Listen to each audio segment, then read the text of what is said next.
दिल्ली के पूर्व मुख्यमंत्री अरविंद केजरीवाल ने आज हार के बाद ट्वीट कर बीजेपी को बधाई दी और साथ में ही अपने कार्यकर्ताओं का भी हौसला अफजाई करते हुए कहा कि आपने अच्छा प्रयास किया, आपने चुनाव को जीतने का भरपूर प्रयास किया, लेकिन शायद जनता के प्रति हम पहुंचने में कहीं नाकामयाब रहे, उसी के कारण ऐसा हुआ। लेकिन फिर भी हमें आगे आगामी यही प्रयास करते रहना चाहिए।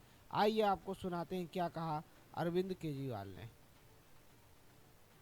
आज दिल्ली के चुनाव के नतीजे आए हैं और जनता का जो भी निर्णय है, जनता का जो भी फैसला है, उसे हम पूरी विनम्रता के साथ स्वीकार करते हैं।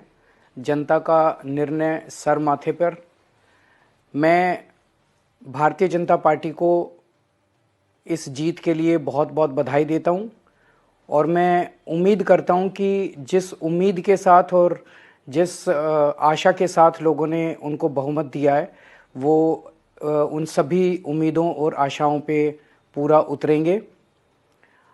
हमने पिछले 10 साल में जनता ने जो मौका दिया हमें, उन 10 सालों में हमने बहुत सारे काम किए। शिक्षा के क्षेत्र में, स्वास्थ्य के क्षेत्र में, पानी के क्षेत्र में, बिजली के क्षेत्र में और भी अलग अलग तरीके से लोगों को राहत पहुंचाने की कोशिश की उनकी ज़िंदगी में, और दिल्ली के इंफ्रास्ट्रक्चर को भी हमने सुधारने की कोशिश की।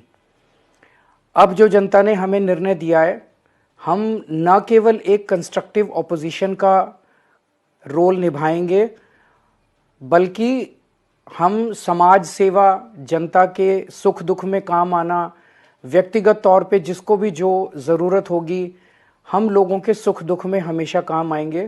क्योंकि हम राजनीति में कोई सत्ता के लिए नहीं आए, हम राजनीति को एक ज़रिया मानते हैं जिसके ज़रिए जनता की सेवा की जा सके, जिसके ज़रिए लोगों के सुख दुख में काम आया जा सके। वो काम हम करते रहेंगे और हमें आगे भी इसी तरह से जनता के सुख दुख में काम आना है।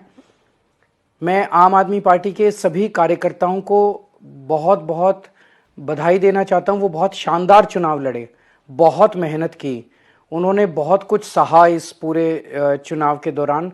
उन्होंने बहुत शानदार चुनाव लड़ा। इसके लिए मैं उन सबको, सभी कार्यकर्ताओं को बहुत बहुत बधाई देना चाहता हूं। इस प्रकार से कहा कि कैसे लोगों ने उनका साहस किया, लोगों के लिए उन्होंने क्या क्या कार्य किए, उन्होंने लोगों ने साहस दिया और आज जो भी हुआ वो ठीक है, जनता का आशीर्वाद है, जनता का आशीर्वाद समझकर उन्होंने स्वीकार भी किया।